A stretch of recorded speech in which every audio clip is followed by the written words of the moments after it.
Any health-related information on the following show provides general information only. Content presented on any show by any host or guest should not be substituted for a doctor's advice. Always consult your physician before beginning any new diet, exercise, or treatment program.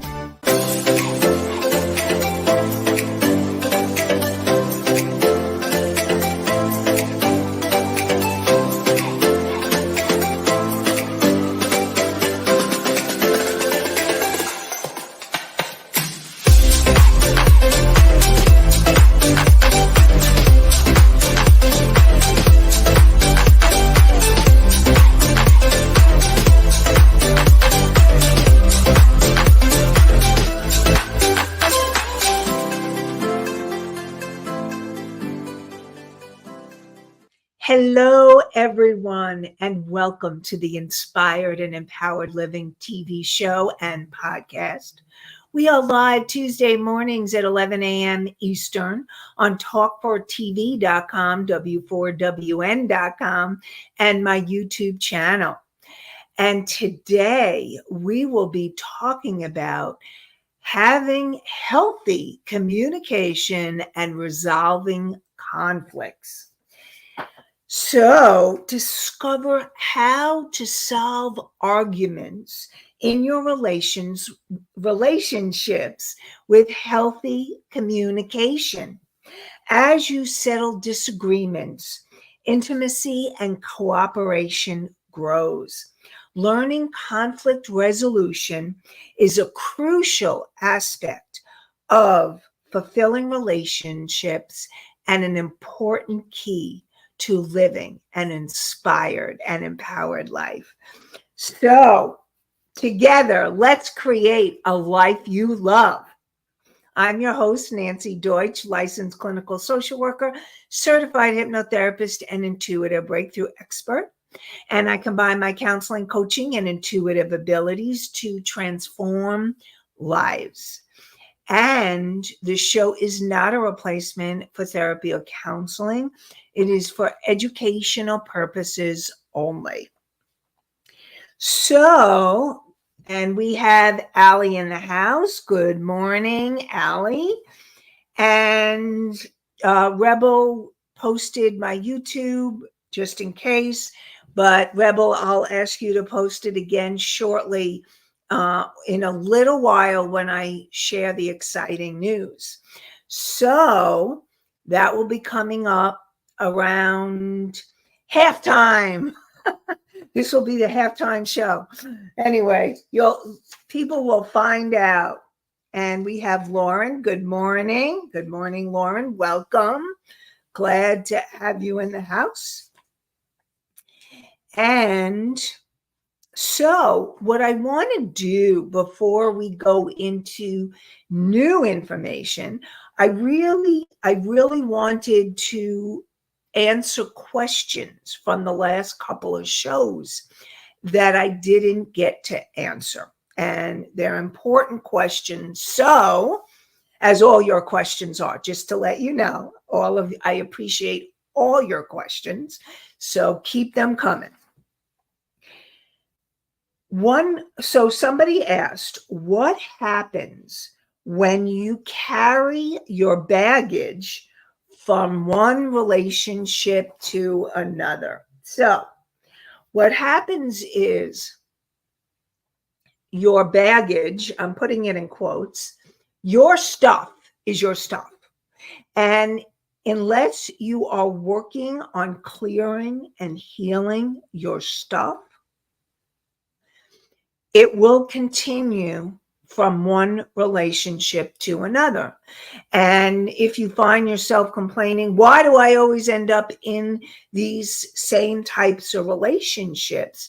Is because energetically there are subconscious patterns and beliefs that need to be healed so that you can then move into your next relationship with new energy and new light and love.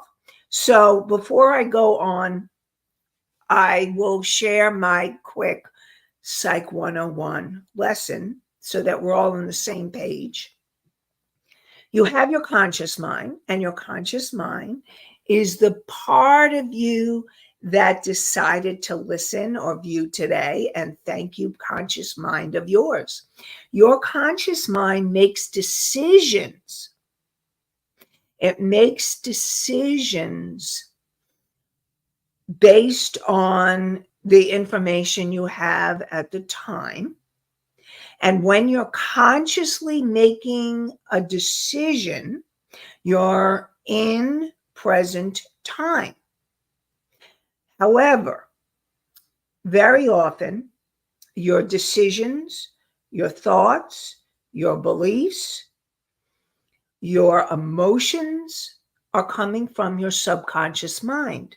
So those decisions very often end up coming from that mind, that subconscious mind of yours, until you clear the limiting beliefs and emotions that keep you stuck, let's say, in unhealthy relationship patterns.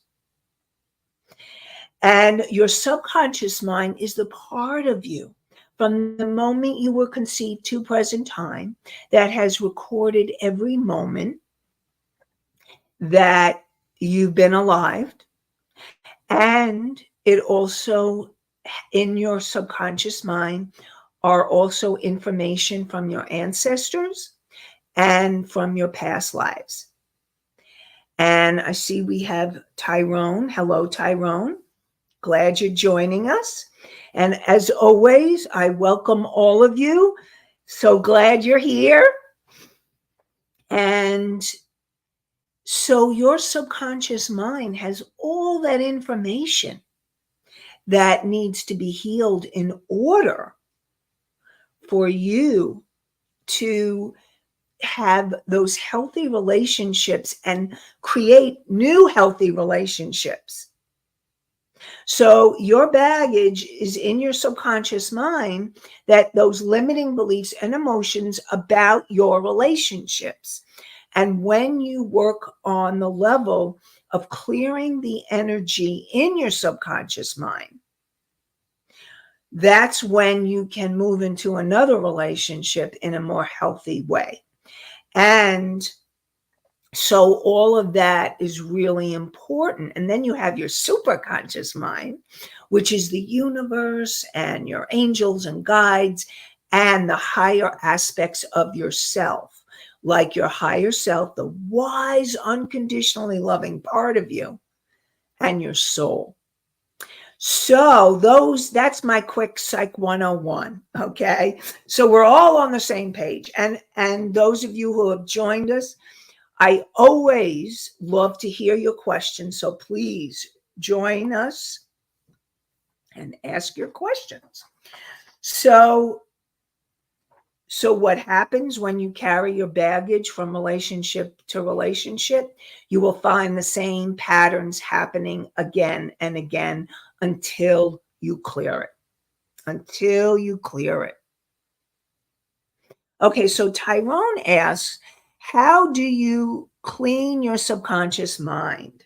Okay, so Tyrone, I will answer that question very shortly because it is part of this whole conflict resolution that is really important. So I see your question and I will definitely get to it. So thank you. And before the other question that I wanted to get to, and this is an important one for healthy communication and conflict resolution. Somebody asked the difference between listening and hearing is an issue. And yes, it is an issue. So let me explain the difference between hearing and listening. When we all can hear somebody, you can hear and you hear somebody talking. Let's say you're in a conflict and you may hear them talking, but are you really listening? And listening is a crucial, important step in the communication process. Communication is a two-way street. You have the person communicating or expressing themselves, and you have the listener. And as a listener, you're going beyond just hearing them. You're really being present and aware and really listening to what they're saying and having empathy or compassion or just trying to understand where they're coming from and holding off your anger or resentment. And again, if there is a lot of anger and you're feeling really, really angry, it's really important that you do not engage in conflict resolution or any type of communication, because you may do or say something you later regret. Really, really important. So I call and I coach my clients with this all the time. Take a time out. Go away from the other person until you've calmed down. Or if they're the one that's upset or raging, then you need to say, if you don't calm down, then I need to leave the situation until we can have a calmer discussion. So those are really important points before you start healthy communication and conflict resolution. So getting to Tyrone's question, how do you clean your subconscious mind? So really, in your subconscious mind are those beliefs, limiting beliefs and emotions that will keep you from that healthy communication and conflict resolution. So your job, before you have a healthy communication, and you make a time to resolve a conflict with another person. So just to review what I had said in previous shows, you want to make sure that you set up a time with the other person that is convenient for both of you. If you try to spring it on somebody, let's have a conversation now, that won't go because it may not be a good time for them. So it's really important for you to schedule a time convenient for both of you. Once you schedule the time, your job, so that you're clear in your communication, and in order to resolve the conflict, is you want to clear your limiting beliefs and emotions. So how do you do that? Like Tyrone asked. And you do that by, you can do it sometimes. What I do sometimes is I actually do meditations. And I'll do a meditation. And in the meditation, I just imagine clearing the energy, focusing on, let's say, the upset, the emotion that's coming up, and asking for a healing and a clearing. And then once that you can do meditation, you can do journal writing. What you want to discover is what has triggered you. Before you have a conversation with someone, especially if you were really angry or you were really scared, you've been triggered. And that means you had a reaction to something they did or said. And if you did, your job is to do some kind of clearing, like meditation, like journal writing, understanding what got triggered for you. It could be journal writing. It could be really, some clients, that if they're feeling really angry, I suggest that they exercise it out if you're an exerciser, or breathe using your breath, asking and feeling and clearing using your breath. But it's also really important for you to understand what got triggered. Now, so and I see that we have a question that came. Country Corner says, learning what the triggers are the hard part. You are correct. You are correct. The hardest part is trying to understand what has been triggered. Now, let me give you the example of Jenny and Jimmy. So what happened with Jenny and Jimmy, Jenny would be, she was a nice person. And Jenny and Jimmy were married and are married. Okay, they're still together. And Jenny would trigger Jimmy, and he would go into a rage, and he would start screaming and yelling at her, and she would shut down. Like, she would fade. She would go into what I call freeze mode. In the stress reaction, when you've been triggered, it's usually aggression, hiding, running away from the situation, or freeze, you shut down. So if you're in aggression, you need to take that time out to calm yourself down. You do not want to do what Jimmy did, which is the rage. Rage and anger acted out by screaming, yelling, hitting, physical violence, blaming, shaming. All of that energy of anger acted out is really, really unhealthy communication, where you can do or say something you later regret. You do not want that. And if you feel that you're in that kind of place, do not engage in communication. Take that time out. I really want to support you in doing that. If the other person, like I said before, if the other person is in that kind of rage, like what Jenny needed to do was say, if you don't calm down, Jimmy, I need to leave the room, or I'm going to leave the house and take a walk till you calm down, or calm down, and avoid each other until you're able to communicate in a calmer, healthier way. So learning those triggers is crucial. And yes, it is hard to understand what your triggers are. So with Jimmy, what he began to learn is he learned that his trigger was he was reacting to Jenny like what happened with his mother. When he was a child, his mother would try to control him. So sometimes Jenny might have been doing that, and sometimes she wasn't.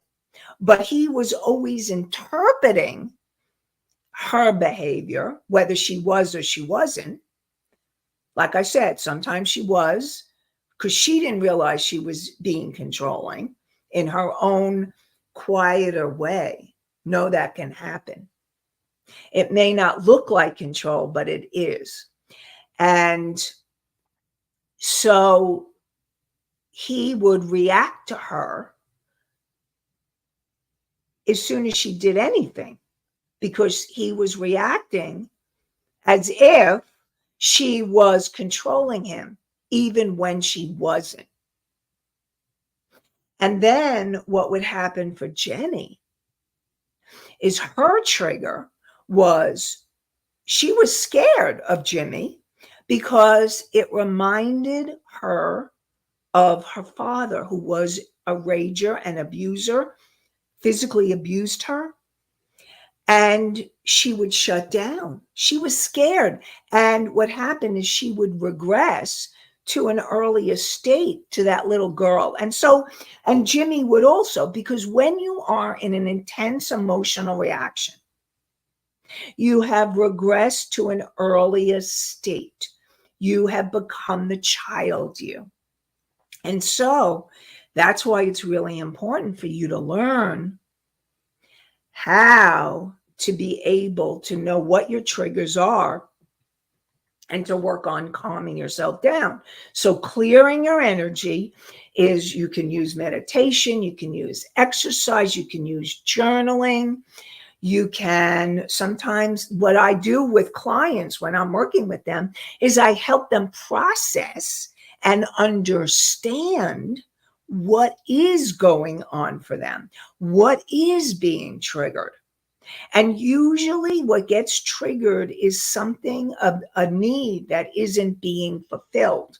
Like, for example, so like with Jimmy, he felt controlled.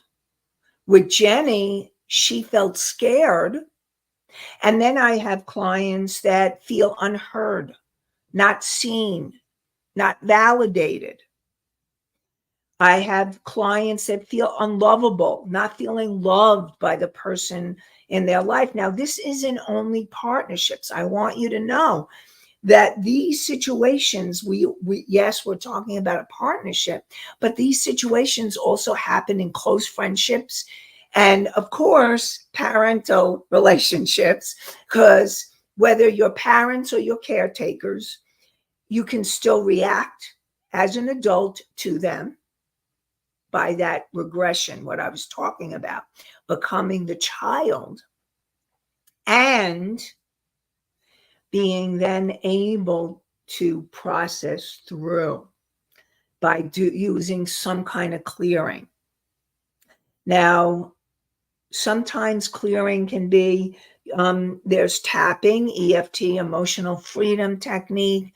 There's other types of clearing methods, but those are the ones you can actually, those are the ones that I've talked to, and there's clearing for the day and deeper clearing. There's sound healing, there's working with art, letting it out. So there's so many different possibilities for you to heal, because that's what you want. You want the healing and clearing on the deeper levels so that you can have that healthy communication and resolve those conflicts. So I see Misty has a question. How can we determine the difference in the moment? The difference. Okay, so Misty, when you say how can we determine the difference, explain to me the difference between what and what. I'm just put it in the chat because I'm not totally sure what you mean by the difference and determining the difference. So I just want clarification on that so that I can give you a clear answer.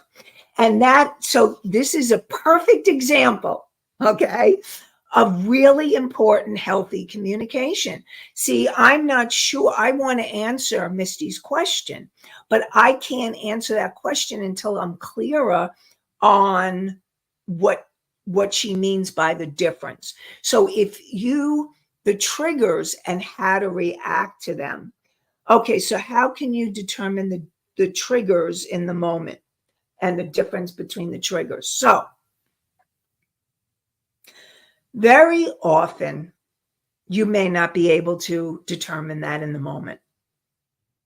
Okay, you may not understand what is being triggered in the moment.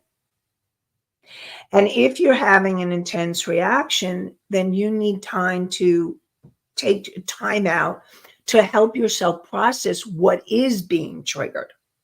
Listen, a lot of times when I'm connecting with somebody and I notice that I've been triggered, I don't necessarily say something in that exact moment because I want to step away, take a time out, and understand what has been triggered for me. So sometimes I have, let's say I have a friend, Eleanor, and Eleanor and we end up talking. And she has a certain tone in her voice. And when she has that tone in her voice, I immediately, either I go into anger or I go into fear, depending on the situation. Depends on how intense her voice is. And when I'm in that trigger, I do not want to communicate with her until I've understood what is going on for me, the triggers what has triggered. And so for me, I will share with you that my mother was a rager. So I understand the energy of rage really well. And she also would have that angry tone in her voice. And as soon as I hear that kind of tone, I get triggered. Now, I know that because I've worked with it, and I may say something in the moment because I understand it. And a lot of times I don't, because I need to take a time out to, okay, this is coming. I know where this is coming from, and I need to calm myself down, because if I'm in an angry space, I do not want to react, because I don't want to say or do something that I later regret. Really, really important. And so that's why it's important to step back. So I really want to support you in knowing that it's okay if you don't know what's getting triggered in the moment. The most important thing is that you recognize, become aware that you've been triggered in the moment. Take a breath. Take a time out. Breathe. And if you need to excuse yourself from the situation, from the person, do so. That's your self-care. That's your self-care. So I see, let's see, Misty says, we can't always come back from an in a moment reaction. You're right. You can't. So, and I know I will answer that question in a second. We can't always come back from a reaction. But this is what's really important. It's working on becoming aware. First step. And the second step is working on coming back from a reaction. Even if you haven't mastered it, and it takes practice. I want you all to know that it takes practice to have healthy communication. And the most important thing is that you do your piece and you work on yourself. You can't control what somebody else is going to do or how they're going to do it. But if you're coming from a healthy place and they're in a calmer space, you're more likely to have a healthy communication, more likely to have conflict resolution. So really important. So before I answer Country Corner's question, I really want to share with you some exciting news. I am going to be starting doing lives on Wednesdays at 12 p.m. noon Eastern time. Okay. So 12 p.m. Eastern, I'm going to start doing lives on Facebook, Instagram, and YouTube. And you can catch me on my YouTube channel. So Rebel, please put the YouTube channel in the chat. And during these lives, what I'm going to be doing is we're going to be doing mini healings. We'll be doing mini meditations. We're going to be doing oracle card readings. So it'll be working on helping you to understand and release your blocks and receiving many healings. So, and at times I will be calling on people. I will be calling on people to have them to be able to help them to process. So all of you that want help in understanding your triggers, come on to the lives. Join us at 12 p.m. Eastern and join me for some more healing, mini healings, and all those other cool things, and mini meditations and oracle card readings. So we will be doing all of that during the lives. So I'm really looking forward to starting them tomorrow. All right. And I look forward to having you join us on my Facebook channel. Now, if for some reason you're not able to see what happened during a live, you can go to my YouTube channel because those will be posted. You can see it and you can always ask questions at a later time.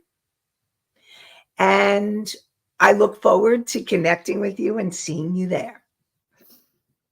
So, all right. So now I'm really excited about the lives. So giving you more little snippets of the work that I do so that you can transform and work on your own transformation.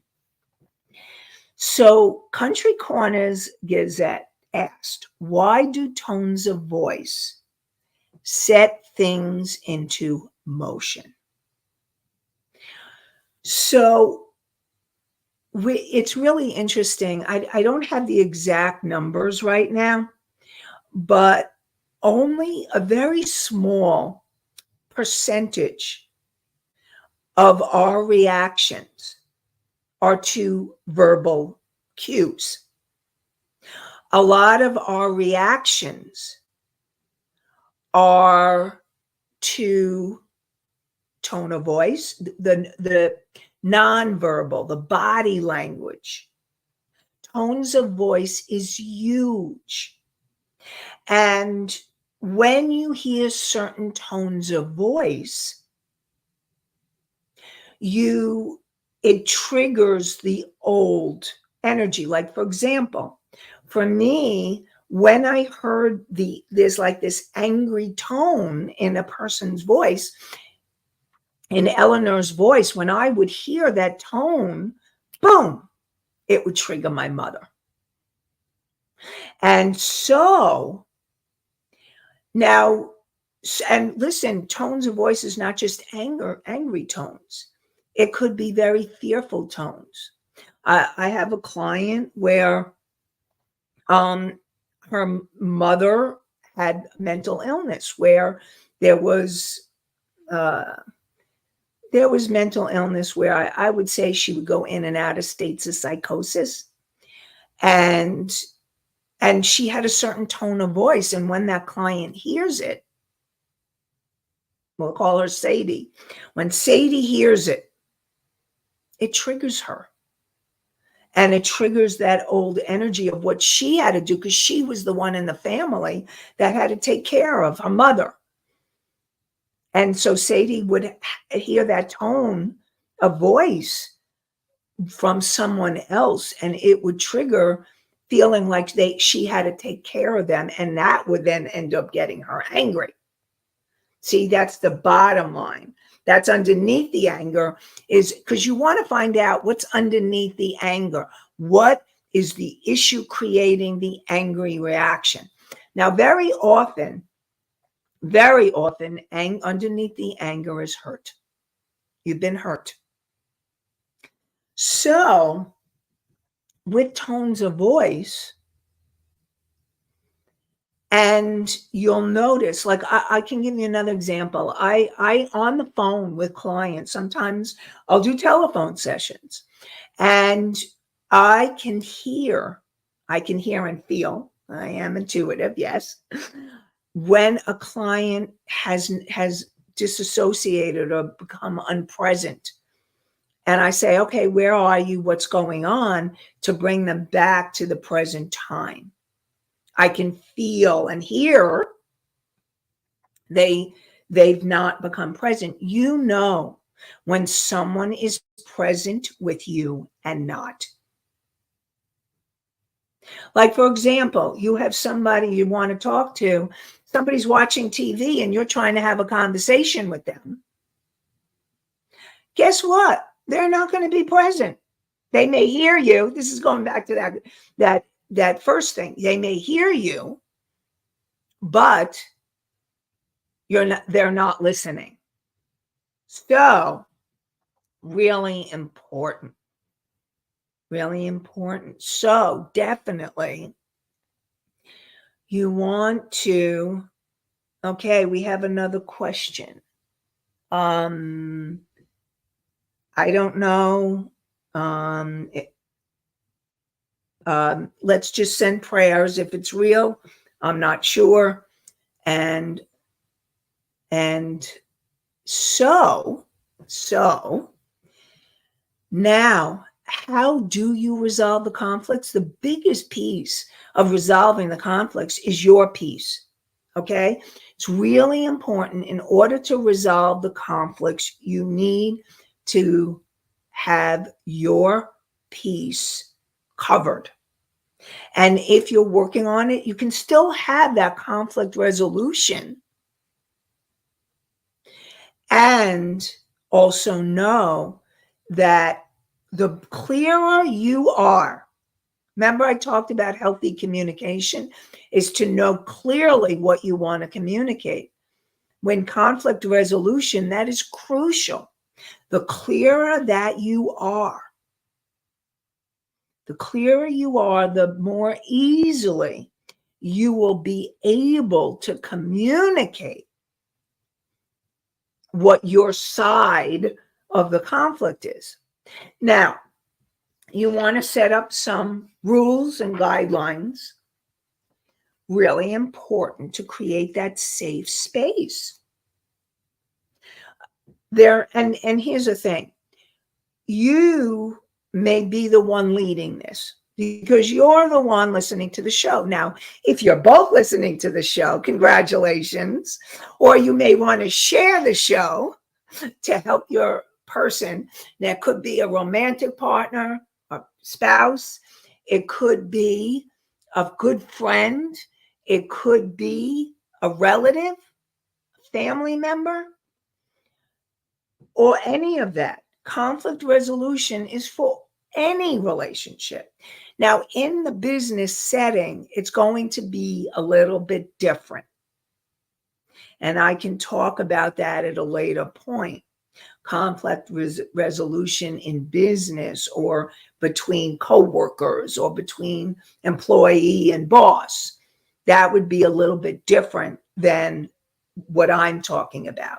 I'm talking about conflict resolution in more intimate relationships where you have a relationship with the person and hopefully you want it to grow and become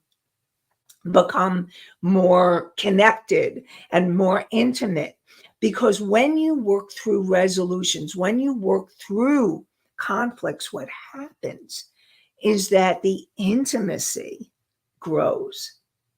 The relationship grows and goes to a whole new level as you allow yourself to express and you share and from a vulnerable place, and they are also sharing. And here's the thing, you want to make sure that you're both going to be heard. That is a crucial part of the conflict resolution, that you both will be heard so that you can then go on to the disagreement part without going like this, without bumping heads or starting to get triggered. See, the more you know what your triggers are and the more you clear the energy and you come in a calmer space, the better the conflict resolution will be. And it's going to be learning to control yourself if there's still anger present. And what I want to remind you is to ask yourself, what am I really feeling underneath the anger? Because usually, very often, anger is a cover-up emotion. Yep. Now, I will tell you that anger is also not only a cover-up emotion, but anger is also a very important emotion when you feel violation, when your boundaries have been crossed, or you feel like your needs are not being met. The anger is the symptom, is like, okay, there's something going on I need to look at. When anger is a cover-up emotion, sometimes what happens is underneath the anger is grief, is a deep sense of grief. And I've had clients who have been unable to feel their grief, and the first thing they go to is anger, because it's easier for them to be angry than to cry or to feel sad or to feel the loss if there's loss. So because in the grief process, anger is one of the emotions. So know that anger can have many layers and many facets. I'm even thinking that as I'm talking to maybe even do a show on anger. I was actually a few years ago, I did shows on all the different emotions. I don't know, maybe we need to go back to that, but let's see. Country Corners Gazette says, or feel in general at times. Okay, so if you feel anger in general at times, there's something still there going on for you. So it may be old trauma coming to the surface, and you may feel angry. And if you're not necessarily angry at a specific person, you can be angry at a situation. You can be angry at a situation. And so know that the anger is giving you a signal. And it's not emotion to be feared. It's an emotion to be embraced and not to act out. That's important. The way that I talk about anger is you want to make sure that you're learning how to have healthy anger so that you're not hurting yourself, you're not hurting someone else, or you're not hurting the environment, like destroying property. Because all of those things can happen when you're really angry. So it's really important. Anger is the symptom, and it's for you to discover what's underneath the anger. So I'm thinking that we are going to continue this discussion in 2 weeks. Next week, we're going to have a replay, and the replay will be, I'm going back to healthy communication, the first episode of healthy communication, so that when we continue in 2 weeks, you'll have a better idea, or those that have listened to it, listen to it again, because new insights arise. When you have that beginner mind, you never know what kind of new insights happen for you with beginner mind. You look at like, oh, wow, I never heard that before. To really be open to hearing things and listening, go to a deeper state of listening. Practice. That's your assignment. So in 2 weeks, what we're going to do is we're going to continue healthy communication and resolving conflicts, part 2. And so join me Tuesday at 11 a.m. Eastern on Talk4TV, W4WN.com, my YouTube channel. And you'll find out more about healthy communication and conflict resolution, part 2. So join us for more inspired and empowered living. And you can find the podcasts on iHeartRadio, Spotify, Pandora, and Apple, and Amazon, and many other podcast sites. So I am wishing you an inspired and empowered day and an inspired and empowered week. Have a great one, everybody. Bye for now.